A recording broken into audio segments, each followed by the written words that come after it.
Hello today. My name is Julie Dorr, and it is April 22nd of 2011, and I'm interviewing Mr. Bill here in Westminster, Maryland. And this interview will be part of a collection that will be archived and viewed by others within the Carroll County Community Media Center that they put on talking about living history. So thank you, Mr. Bill. You're welcome. Just wanted to first off and find out when you were born. My date of birth was January 7th, 1943. And can you describe where you were born? I was born in Washington, D.C., probably in public housing, although I was never told that. My father was a gun sight maker at the Naval Yard in Washington, and that's when I was born during the Second World War. Did you have any siblings? One brother who is since deceased and a sister. Okay. And so when you lived in D.C., when did you come to the city and into the country? Did you always? We moved almost immediately to Baltimore City. So I lived in Westport in South Baltimore,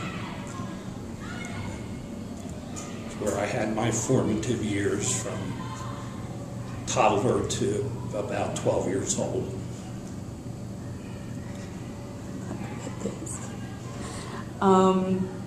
So when you were in school, what did you like best about school? The subjects or the things that interest you to lead you to where you are now? Recess and lunch. Okay, well, I guess you like to have fun. Do you see any difference in the education system, from when you were younger till from now? Yes, I think there's way too much stress on kids. They're not allowed to relax and enjoy themselves and get to know one another. That's my opinion. I'm not sure that many schools still have a time called recess. I had the fortunate circumstance of living across the street from my elementary school, so I went home for lunch. That was nice. I guess I go back to my favorite time was kindergarten when I had nap time. I loved nap time. So what kind of work did your parents do when you were growing up? You said about your father. Did your mom work? No, my mother was a stay-at-home mom until I was in high school. Then she did some substitute teaching. But until then, my father had a myriad of jobs when I was very young. About the time I was 9 or 10 years old, he joined the Baltimore City Police Department, where he was a motorcycle cop, which he seemed to enjoy until he got injured on the job. It had to have been stressful. Oh, it was. It was very stressful for me. I don't know what it was like for him. But, I kept thinking he was going to die and all that kind of stuff. It was just not good. If you can take something from your parents, is there something that they influenced you, that you were influenced by them? Strictness. They were no nonsense about a lot of things. It's probably why I've never smoked or cursed. Or maybe once or twice, but never smoked anyway.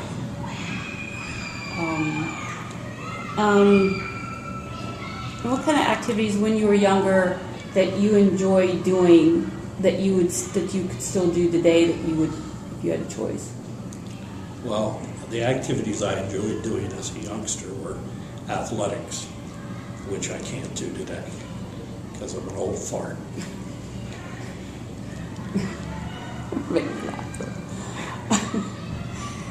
So do you do other activities since you can't do the athletics? Is there something else that you substitute it with?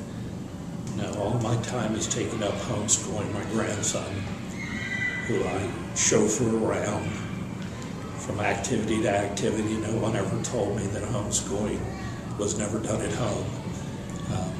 So we're always on the go somewhere, so I really should go out and get a chauffeur's license. What was, when you were able to work, what was the first job, what kind of first job that you did?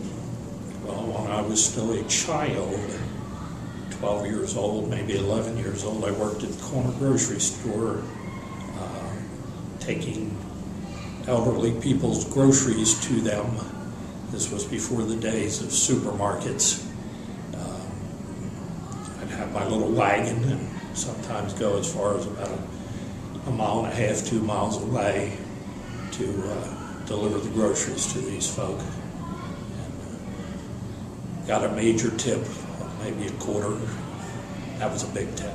That was the ones that were farthest away. Tips in those days were, if you were lucky, a nickel or a dime. And then from there, let's see if I ever worked again. I think that spoiled me. I said, it's enough working. When we were 12, we moved to Carroll County, which was at that time a very rural type of county.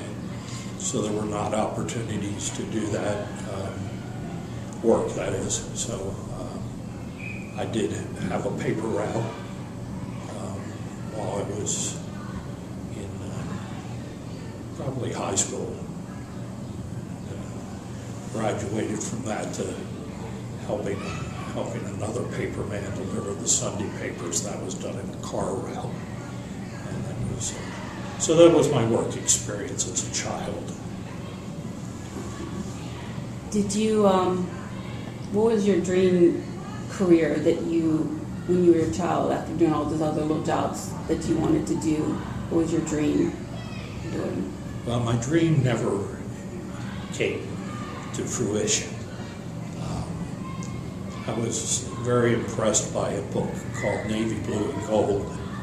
As a young person, I was probably 11 or 12 when I read it. And I would have liked to go on to the Naval Academy, which never happened. Never even applied. I mean, just those things.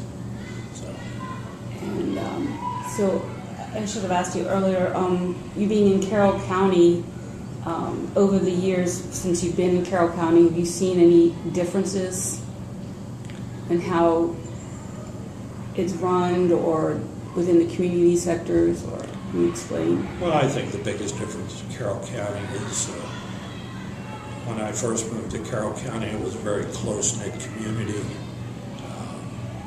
Lots of people knew lots of people, and of course I consider myself a newcomer, which I was. Many of the families from Carroll County have been here forever, and you can ride around and look at the street signs and know that these are family names. A lot of these people go to my church. Family histories are great in Carroll County, which is not true elsewhere, except in small communities. But Carroll County has become a megalopolis, people moving in from everywhere, and too much growth. It's gone from an agricultural county to a suburbia. Fortunately, we still have a few farms, not like it once was. I think that's like how it is everywhere. As you were growing up, was there any major history event that you can remember that really put an influence on your life? A major history event? Well, yes, the Cold War to begin with. My 5th and 6th grade teachers were both men, which was unusual at that time. and they were both veterans of the Korean War. And I think that the sense of war and impending doom was always present in my childhood, going from the Second World War into the Korean War. And of course, later the Cold War, the thought that perhaps there would in fact be a nuclear event. We used to have radar shelters. Civil defense sirens were placed on top of the school buildings. We had civil defense drills as an elementary school child. We'd go into the hallway and sit against the wall and cover our heads and put our heads between our knees and wait there for a while, waiting for the world to end, I guess. And with that in mind, when President Kennedy was assassinated, as far as into the 60s, I think there was a sense of impending disaster. What is going to happen now is a country like Russia, who was still our adversary, going to try to exploit this situation where we're temporarily without leadership and so forth. So, all that kind of stuff influenced me. It's made me the wonderful person I am today. What did you end up doing as a career? Did you go to college, or what did you end up doing? Yes, I did. Because of the fact that my father was the sole bread provider for the family, and at best, I'd say we were lower middle class family. I was able to get a scholarship to Bucknell, but it was not a full scholarship. And I think that I had always been raised to know that I was pretty much on my own with those types of responsibilities, so I would not have asked my parents to provide financial assistance for that. So at that time I said, okay, what else can I do? So I ended up going to Towson and became a school teacher. And the major decision on doing that, first off, I found math very easy. That was the easiest course I had. And at that time, teachers were very much needed. If you went to college and said you were going to teach for, I believe it was just 2 years, your tuition was free.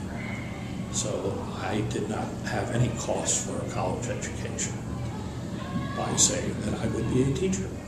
So that's probably why I became a teacher. So that was your incentive? Are you still doing that after you retired? When you retired, what did you end up? Well, I taught for 20 years in the Anne Arundel County school system and decided to just resign one day.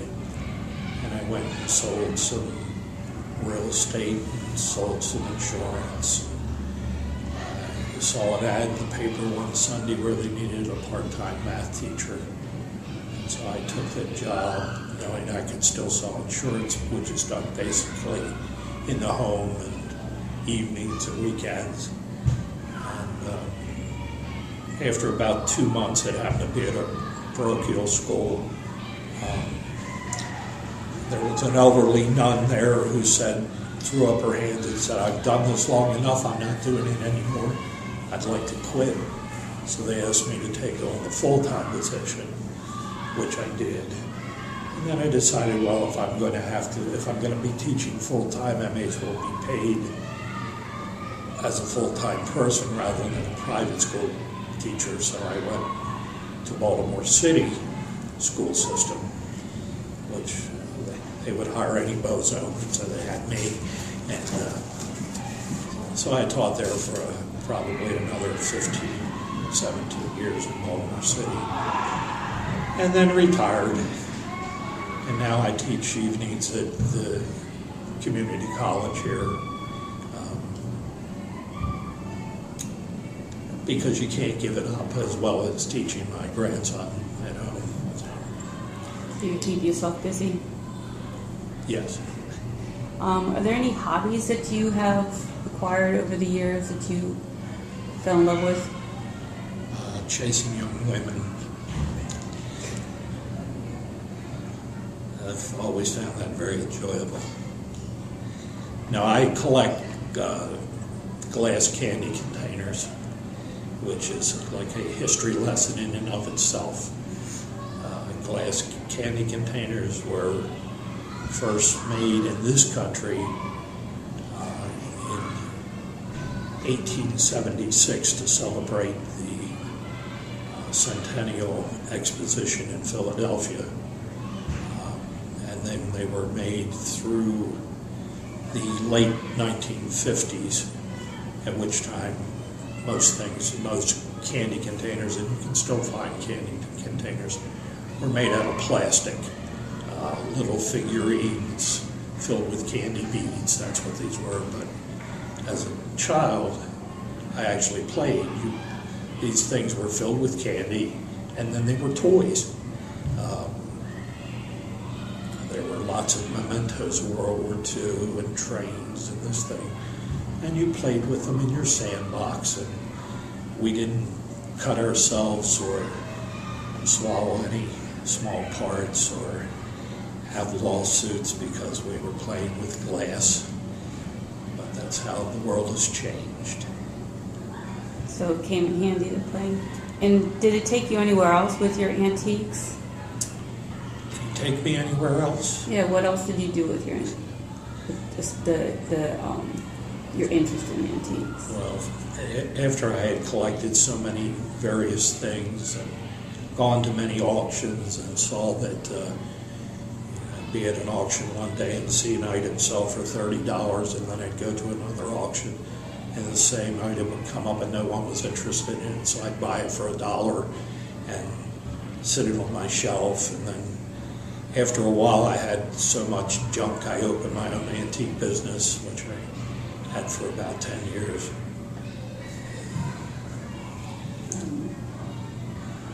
Let's see. How is it different when you first moved to Carroll County than it is now? Like what have you seen different, and what would you would like to see different? Well, I don't think we have much choice. As you sort of hit on the question before, basically the county is less agricultural. Traffic is ridiculous.